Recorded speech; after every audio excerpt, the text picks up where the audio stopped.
Kita mulai bab ini dari cerita orang-orang tua zaman dulu. Biasa dikenal dengan istilah Pakada Tomatua, yang artinya perkataan orang tua. Orang-orang tua dulu ini menyebut kalau awalnya Pulau Sulawesi ini belum ada. Dulu hanya ada laut di antara dua buah pulau. Dengan kata lain, Pulau Sulawesi dulunya terbagi dua. Lalu kemudian, kedua pulau tersebut saling bertabrakan dan menjadi Pulau Sulawesi seperti yang kita kenal sekarang ini. Oleh karena itulah, di bagian pinggang Sulawesi ini banyak gunung-gunung dan juga aliran sungai yang kemudian menghasilkan biji-biji besi maupun emas. Benarkah demikian? Ternyata memang benar adanya.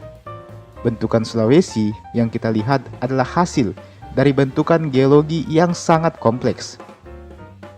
Hal ini terbukti pada fauna yang ada di Sulawesi. Ternyata fauna atau hewan yang ada di Sulawesi ada yang berasal dari Kepulauan Nusantara atau Asia dan ada juga yang berasal dari Australia. Hal ini menguatkan teori kalau Pulau Sulawesi dulunya terbagi dua. Satu bagian berasal dari Kepulauan Nusantara dan bagian satunya lagi berasal dari wilayah Australia. Pendapat ini dikuatkan lagi oleh Profesor John Katili yang mengatakan bahwa Pulau Sulawesi terbentuk dari bertabrakannya dua buah pulau, yaitu pulau bagian timur Sulawesi dan pulau bagian barat Sulawesi. Tabrakan ini terjadi sekitar 13 sampai dengan 19 juta tahun yang lalu.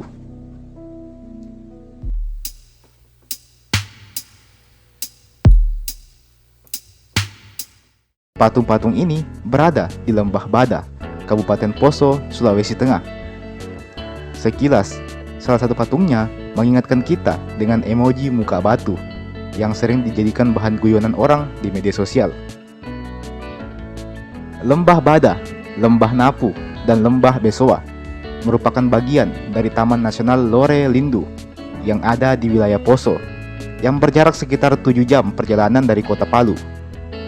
Jadi, di ketiga lembah ini memang terdapat banyak sekali patung dengan bentuk yang beragam. Ada yang berbentuk seperti wajah seseorang, ada yang berbentuk seperti guci raksasa, dan masih banyak lagi. Tentunya, telah banyak ilmuwan yang mendatangi dan meneliti di tempat tersebut.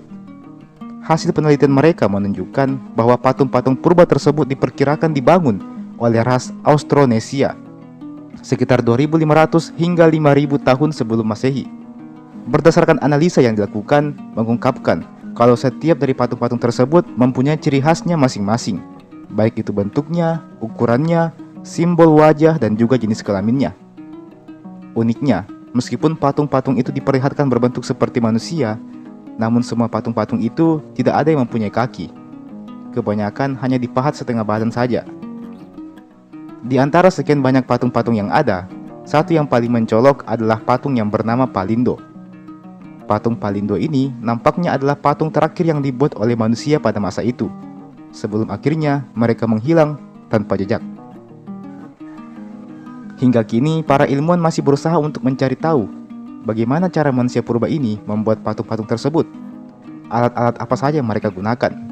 Sayangnya, tidak ditemukan peninggalan berupa alat-alat yang digunakan mereka untuk membuat patung-patung tersebut. Ditambah lagi, jejak peninggalan manusia purba yang membangun patung-patung tersebut juga nampak masih sangat minim ditemukan. Oh iya, selain patung berbentuk manusia, mereka juga membuat kayak semacam wadah besar untuk menyimpan air.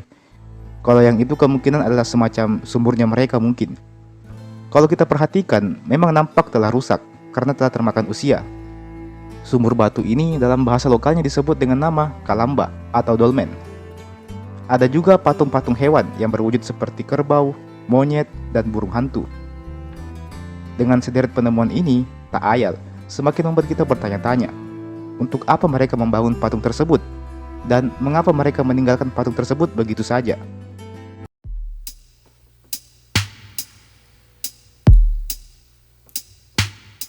Alfred Russel Wallace, seorang naturalis dan ilmuwan bidang biologi, antropologi, hingga geografi, menganggap bahwa Sulawesi adalah pulau tertua di kawasan Nusantara.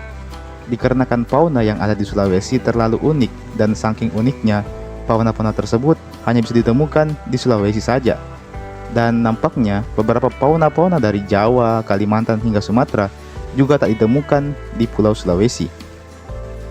Yang dianggap sebagai penyebab dari fenomena ini tidak lain adalah usia dari Pulau Sulawesi yang diperkirakan sudah sangat tua. Bahkan Pulau Sulawesi telah ada jauh sebelum Jawa dan pulau-pulau lain terbentuk. Berdasarkan keunikan fauna di Sulawesi ini, maka Alfred Wallace pun menyimpulkan bahwa Pulau Sulawesi adalah pulau yang sangat-sangat tua dibandingkan dengan pulau-pulau lain di Nusantara. Sehingga nampaknya Pulau Sulawesi ini adalah pulau tertua di Nusantara.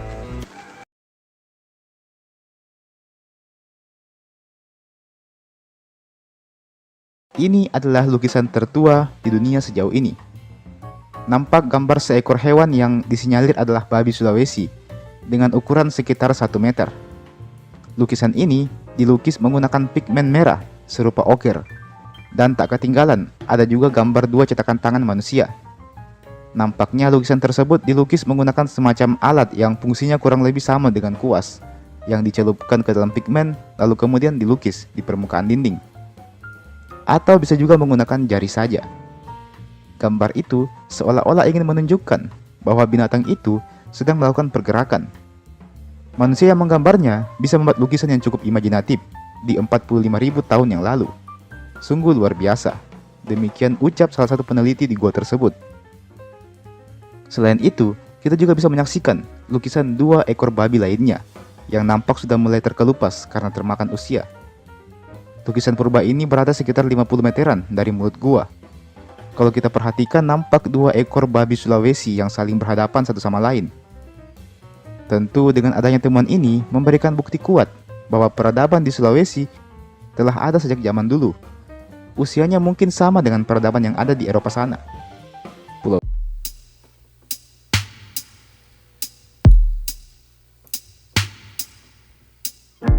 Layangan tertua di dunia adalah layangan yang diberi nama Kagati Kolope. Layangan ini ditemukan di desa Liang Kobori, Kabupaten Muna, Sulawesi Tenggara. Berdasarkan hasil penelitian, usia layangan ini adalah 4.000-an tahun lamanya. Di Muna juga terdapat sebuah gua yang diberi nama Gua Sugi Patani. Di gua ini ditemukanlah sebuah lukisan. Nampak seseorang yang sedang bermain layangan. Adanya penemuan lukisan ini semakin memperkuat teori bahwa layangan berasal dari Indonesia. Meski demikian, banyak pihak yang juga mengklaim kalau layangan itu bukan dari Indonesia, tapi dari Cina. Untuk fungsi sendiri, dulunya layangan Kagati Kolope ini digunakan sebagai bagian dari ritual-ritual adat masyarakat setempat. Ketika Islam masuk, ritual ini mulai ditinggalkan. Meski demikian, sebagai gantinya, sekarang rutin diadakan festival layangan di Sulawesi Tenggara sebagai bentuk pelestarian terhadap kebudayaan ini, juga untuk memperkenalkan layangan tertua di dunia, yaitu Kagati Kolope. Dan itulah tadi beberapa informasi yang berhasil saya dapatkan. Kalau ada informasi tambahan, tuliskan saja di kolom komentar di bawah. Jangan lupa untuk di-like ini video, share ini video, dan subscribe channel ini. Nyalakan notifikasinya supaya dapat pemberitahuan kalau ada video baru yang saya upload ke channel ini. Oke, terima kasih banyak sudah menonton video sampai habis dan sampai jumpa. Sampai bertemu lagi di video berikutnya.